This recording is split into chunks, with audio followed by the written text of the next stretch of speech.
불안이 심한 분들은 이런 이야기들을 많이 합니다. 아직 아무 일도 일어나지 않았는데 벌써 걱정이 돼요. 내일 중요한 일이 있으면 오늘부터 긴장되고, 가족에게 연락이 조금 늦으면 혹시 무슨 일이 생긴 건 아닌지 걱정이 됩니다. 검사 결과를 기다릴 때도 마찬가지입니다.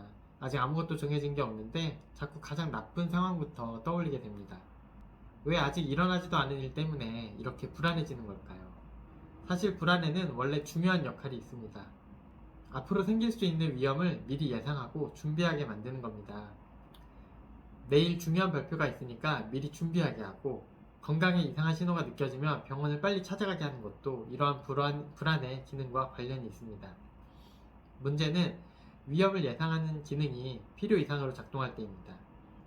불안이 높아지면 그 일이 실제로 일어날 가능성이 얼마나 높은가 보다는 정말로 그런 일이 생기면 어떡하지? 라는 생각에 더 신경을 쓰게 됩니다. 혹시 실수하면 어떡하지? 혹시 큰 병이면 어떡하지? 혹시 가족에게 무슨 일이 생기면 어떡하나? 실제로 일어날 가능성이 낮더라도 그 결과가 너무나도 두렵기 때문에 자꾸 생각하게 되는 겁니다.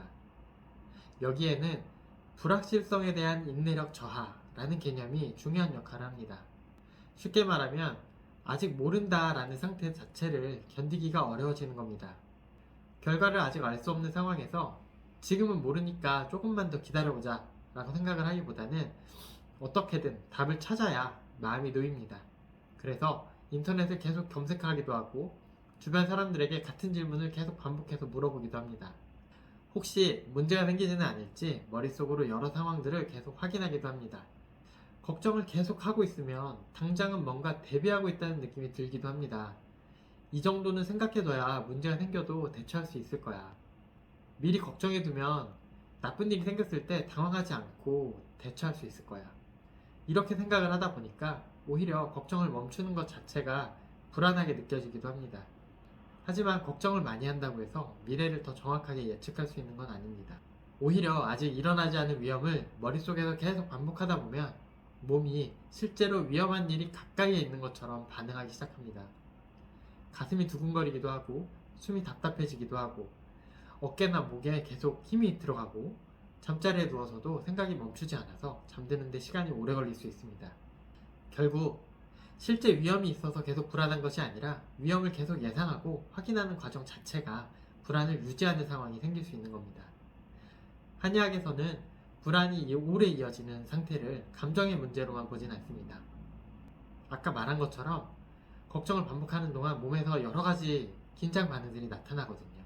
이런 상태가 오래 이어지면은 피로감이 쌓이고 작은 자극에도 불안이 더 쉽게 올라오는 악순환이 만들어질 수 있어요. 한의학에서는 전통적으로 불안과 긴장이 지속되면서 나타나는 이런 변화를 심, 간, 그리고 담, 그리고 기혈의 변화라는 틀에서 설명을 해왔습니다. 걱정이 머릿속에서 계속 이어지고 작은 자극에도 쉽게 놀라고 긴장하고, 불안과 함께 잠이나 소화 상태가 안 좋아지는 것, 이런 것들을 각각 따로 떨어진 증상으로 보지 않고 하나의 병리 과정 안에서 해석을 합니다. 불안이 어떤 과정을 거쳐서 어떻게 지속되고 있는지를 유형을 나누고 그에 따라서 한약과 침치료의 방향을 정하게 됩니다.